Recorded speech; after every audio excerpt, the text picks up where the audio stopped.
राधे राधे। मेरे YouTube channel व्रत कथा में आपका स्वागत है। श्राद्ध पक्ष को पितृपक्ष भी कहा जाता है, जो भाद्रपद पूर्णिमा से अश्विनी कृष्ण पक्ष अमावस्या तक चलते हैं। इन 16 दिनों के दौरान पितरों की आत्मा की शांति के लिए जो भी श्रद्धापूर्वक अर्पित किया जाए उसे श्राद्ध कहते हैं। श्राद्ध की महिमा का कई कथाएं प्रचलित हैं, जिनका पाठ तर्पण करते हुए किया जाता है, जिसमें 2 कथाएं मुख्य हैं। पहली कथा कर्ण की कही जाती है, जो महाभारत काल से सुनी जा रही है। महाभारत के युद्ध में वीर गति को प्राप्त होने के कारण कर्ण जब स्वर्ग पहुँचे तो उनको भोजन में स्वर्ण परोसा गया। इस पर कर्ण ने सवाल किया तो इंद्रदेव ने उनको बताया कि उन्होंने जीवन में सोना दान किया, लेकिन कभी भोजन दान नहीं किया। तब कर्ण ने इंद्र को बताया कि उनको अपने पूर्वजों के बारे में जानकारी नहीं थी, इस वजह से वह कभी कुछ दान नहीं कर सके। यह जानकर इंद्र ने कर्ण को उनकी गलती सुधारने का मौका दिया और उनको 16 दिन के लिए मृत्युलोक में भेजा, जहाँ उन्होंने अपने पूर्वजों को याद करते हुए उनका श्राद्ध किया। इन्हीं 16 दिन की अवधि को पितृपक्ष या श्राद्ध पक्ष कहते हैं। दूसरी कथा, जोगे तथा भोगे 2 भाई थे। दोनों अलग अलग रहते थे। जोगे धनी था और भोगे निर्धन। दोनों में परस्पर बड़ा प्रेम था।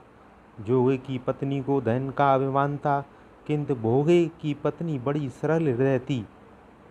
पितृपक्ष आने पर जोगे की पत्नी ने उससे पितरों का श्राद्ध करने के लिए कहा, तो जोगे इसे व्रत का कार्य समझकर टालने की चेष्टा करने लगा, किंतु उसकी पत्नी समझती थी कि यदि ऐसा नहीं करेंगे तो लोग बातें बनाएंगे। फिर उसे अपने मायके वालों की दावत पर बुलाने और अपनी शान दिखाने का यह उचित अवसर लगा।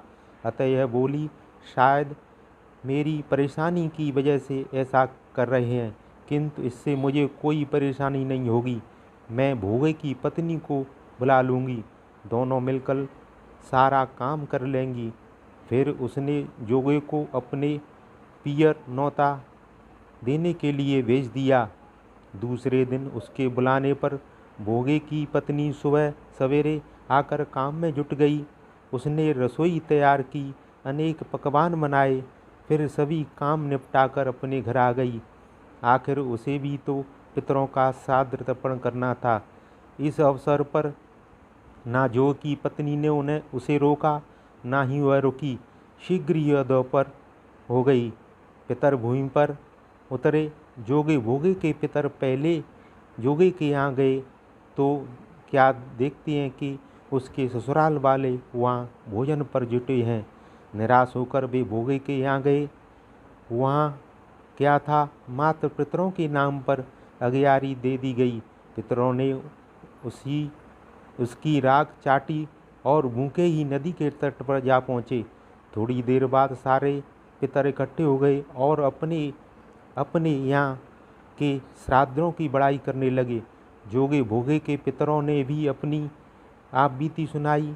फिर वे सोचने लगे, अगर भोगे समर्थ होता तो शायद उन्हें भूखा ना रहना पड़ता, मगर भोगे के घर में तो 2 जून की रोटी भी खाने को नहीं थी। यही सब सोचकर उन्हें भोगे पर दया आ गई। अचानक वे नाच नाच कर गाने लगे, भोगे के घर धन हो जाए, भोगे के घर धन हो जाए। सांझ होने को ही भोगे के बच्चों को कुछ भी खाने को नहीं मिला था। उन्होंने माँ से कहा, भूख लगी है। तब उन्हें टालने की गरज से भोगे की पत्नी ने कहा, जाओ, आंगन में हौदी औंधी रखी है, उसे जाकर खोलो और जो कुछ मिले बाँट कर खा लेना। बच्चे वहाँ पहुँचे तो क्या देखते हैं कि हौदी मोहरों से भरी पड़ी है। वे दौड़े दौड़े माँ के पास पहुँचे और उन्हें सारी बात बताई। आंगन में आकर भोगे की पत्नी ने यह सब देखा तो वह भी हैरान रह गई।